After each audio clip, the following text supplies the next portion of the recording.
Welcome to our first ever Gear Up with ADK video. I'm Noah. And I'm Mary. We work for the Adirondack Mountain Club at the High Peaks Information Center. We're here to give you the info you need to make gear decisions for your upcoming outdoor adventures.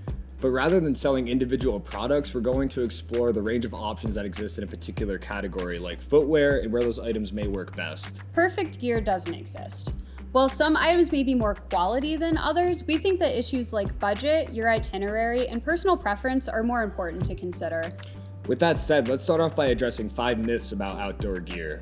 Myth number 1, you need to dress like a hiker. There's this prevalent image of hikers in pop culture as wearing zip-off pants, a button-up shirt, and a wide-brimmed hat. This is just a look. What's unfortunate though is that sometimes we hear folks judging others for not looking the part. The most important thing is that you A, bring clothes that are non-cotton, and B, have layers, like a sweater and a raincoat so you can handle changes in the weather. Myth number 2, you need to spend a lot of money on hiking gear.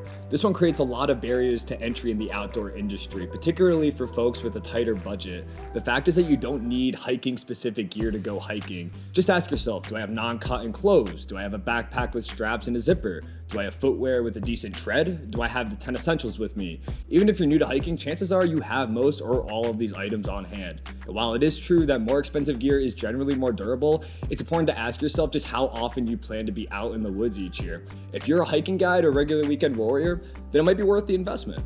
But if you are hitting the trail only a few times a year, you don't need to break the bank. Myth number 3, ultralight is always right.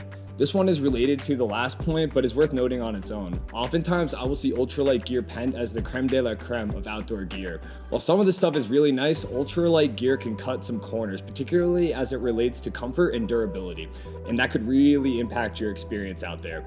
You're also in effect paying more for less. I personally have ultralight cookware and water filtration, and it's fantastic, but I have not had great experiences with ultralight backpacks and footwear.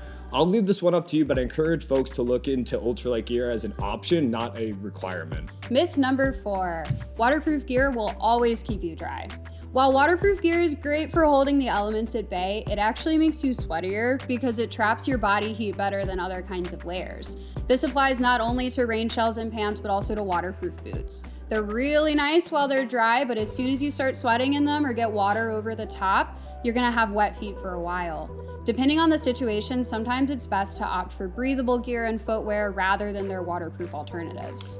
And finally, myth number 5, cell phones replace some of the 10 essentials. Smartphones have a lot of useful features built into them. You can use them as a GPS, an emergency beacon, a flashlight, and to pretend like you're busy to avoid conversations with other people on the trail. But they have 2 key weaknesses. It makes it unreliable for backcountry use: battery and breakability.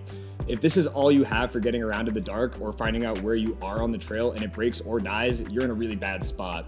It's fine if you use your phone for any or all of these things, but always make sure to have a dedicated light source and a paper map in your backpack in case your phone goes belly up on you. That's a lot of this we just went through, Noah. I know, but it sure felt good to cut through to some of the facts. We hope this helped you prepare for your next adventure, and stay tuned for more from us and ADK. Thanks for watching. Subscribe for more videos about hiking gear and recreation in the Adirondack Park. To learn more about ADK and how you can support our mission as a member, donor, and volunteer, follow the links below.